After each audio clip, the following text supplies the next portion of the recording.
Okay, I've been thinking about drum solos recently, and I don't play many drum solos. There's the opportunity to do that in the band that I play in, and I was thinking about trying to come up with something that I know I would be happy with, because on most gigs I just wing it, and quite often I'm kind of disappointed with the results. So if you check out on my website, joecrabtree.com, sign up for a masterclass account, which is free. There's a drum blog section on that where I've been writing about the kind of process I've been going through or planning to go through to try and come up with solo ideas. And I sat down last night and checked out some things that I liked and came up with a couple of things that could be expanded upon. I have other videos up on YouTube and on my website doing things with 6-stroke rolls, doubles in the left hand, like this.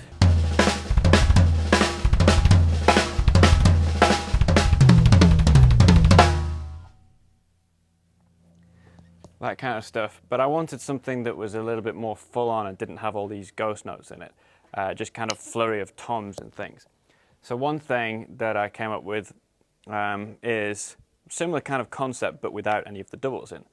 So the first one is foot, right, left, foot for 6 notes, and then right, left, right, left, right, left.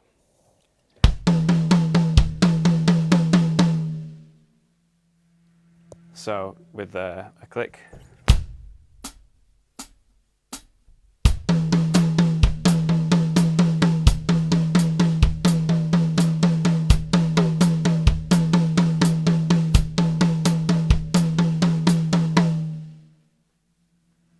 So you're basically playing sextuplets or triplets depending on the tempo of the song, and then you can come out of that just with a crash and a bass drum.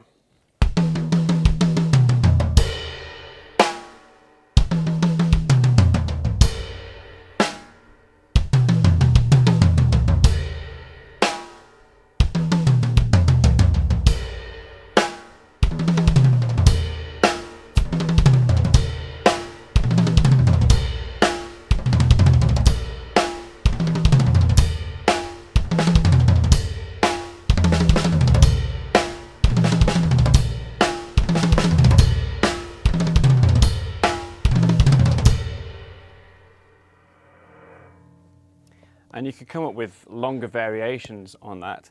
The main thing with this kind of fill is just making sure you come out with the right hand, because it's kind of triplets. If I didn't have the same number of bass drums in, if I played foot, right, left, right, instead of foot, right, left, foot, then I would be ready for a 1, but it would be my left hand that was going to play, and that's the kind of place that you can get tripped up if you're not careful. So there are obviously variations you could do on this, putting your feet in different places or your hands in different places, but the basic concept behind it is to just use single strokes with a decent dynamic level, instead of having ghosted notes on the snare drum, just so you get a constant flurry of notes on the toms. And I've found that not putting the snare drum in makes it more universally usable. Because whenever you have the odd snare drum note in a fill, that's what sticks out. They're the kind of accent points, and unless you're playing something that sounds nice rhythmically and is intended, then it can kind of throw the thing off. If you accidentally put a left hand in and it's in a weird place, it's going to sound strange. But if you just stick to the toms, then it just sounds like a flurry of notes, which is cool. You could do the same thing thinking in groups of 4 notes. And to begin with, we will, if the bass drum note is going to be on a 1 or an and, it will replace the right hand. And if it's going to be on an E or an A, we'll place the left hand. So to put the bass drum on the 1 and fill in the E and A, we would use left, right, left.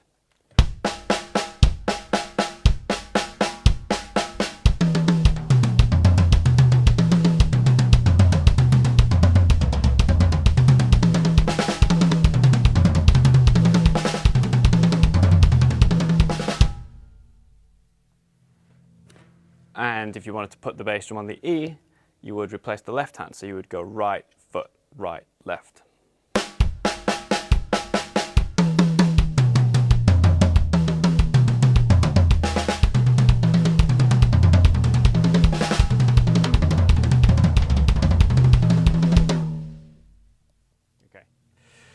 bit ropey at the end. And it's a good idea to use your hi-hat so you don't get mixed up.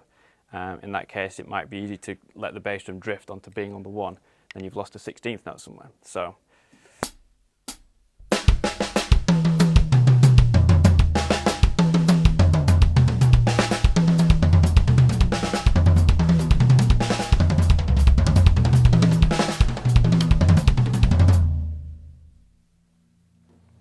If you've been following the other videos on my YouTube channel, then you will note that that involves left foot on the pulse and right foot on the E, which was something that we worked on. Then you could have longer phrases, so perhaps foot left, right, left, and then let's think, or maybe like the sextuplet thing we had before, maybe just foot left, right, left, right, left, right, left, right, left.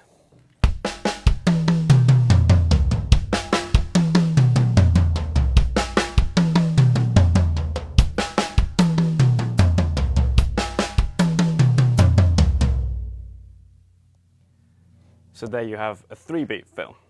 1, 2, 3, foot right, left foot, 1, 2, 1 Iana, 2 Iana, 3 Iana.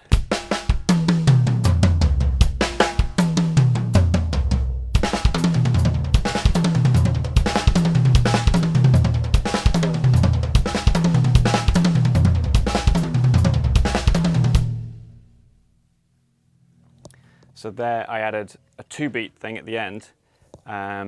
So we've got 2 lots of the 3, which gives you 6, and then the 2-beat thing at the end brings you up to 8. So foot right, left foot, 1, 2, 3, 4, 5, 6, 7, 8. Foot right, left foot, 1, 2, 3, 4, 6, 7, 8. Foot right, left foot, da da da da.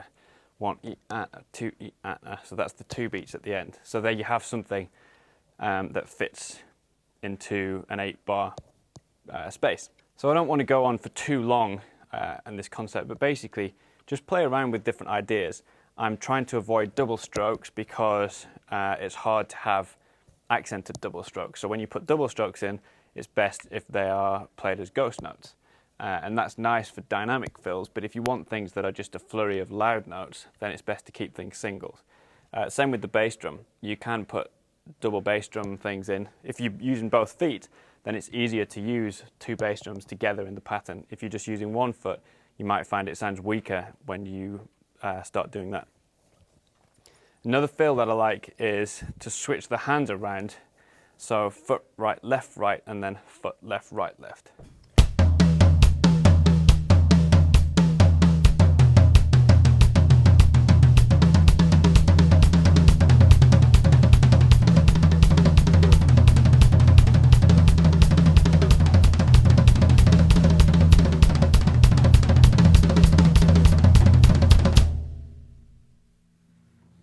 That's another kind of nice flurry of notes. It took me a while, I remember when I learnt that, to get comfortable with it, but it's a good one to work on. The other thing you'll note if you read these drum blog things I've been writing is the idea of playing phrases and not starting on the 1 of the phrase. I found some examples where the phrasing was starting on beat 3, and I thought that was particularly nice because then you're kind of given a bit of space and you're answering the space, and the space could be whatever. It could be a vamp that you've got in your head, or just space, but it's nice to not have everything feel like it starts on the 1. And even if you're playing and you just think, okay, don't play something for the first couple of beats of the next bar, that leaves a gap to, for the solo to breathe. So if you've got 1, 2, 3, 4, 1, 2, 3, 4, and you're doing a solo, basically instead of and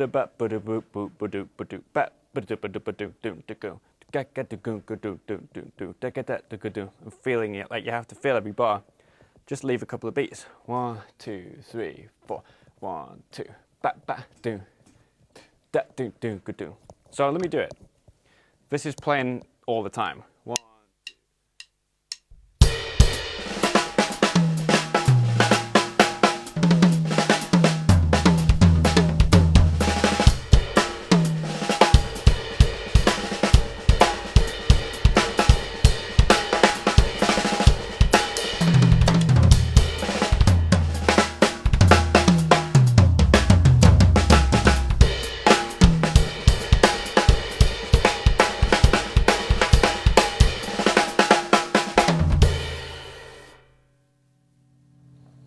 So it's just random things. And I remember from years back trying to play a solo in the middle of Mustang Sally, and no matter how hard I tried, I couldn't get away from playing bam bam do do do do do bam bam boop ba doop boop do do bam bam. Whatever I tried to do, my body seemed to go for this bam bam, and it just started to really annoy me. So give yourself some space and just say, okay, I have to leave the first 2 beats of a bar free. Maybe not every time, maybe just in the middle somewhere. So let me do a similar thing. I'm going to be playing all the time, and then I'm going to think to myself, leave the first 2 beats free, and see how that lets the thing breathe a little bit.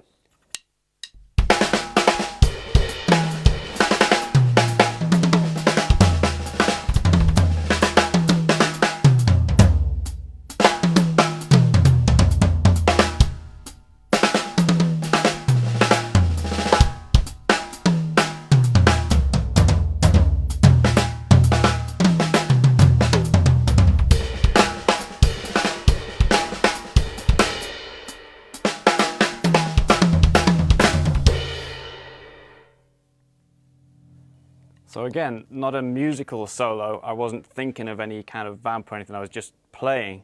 But I hope when I listen back to that, even when I played it, it felt like when I left those 2 beats or so of space, complete space as well, not filling them with bam bam, which is empty-ish, but still kind of annoying. And I think just the silence is kind of good and helps it to breathe. So yeah, that's just a couple of concepts on solos for you. Check out the drum blog, joecrabtree.com/masterclass. Leave me some comments, and if you've got ideas of things you want to see videos on in the future, leave those in the comments section or send me an email or something, and I'll see if I can get around to those.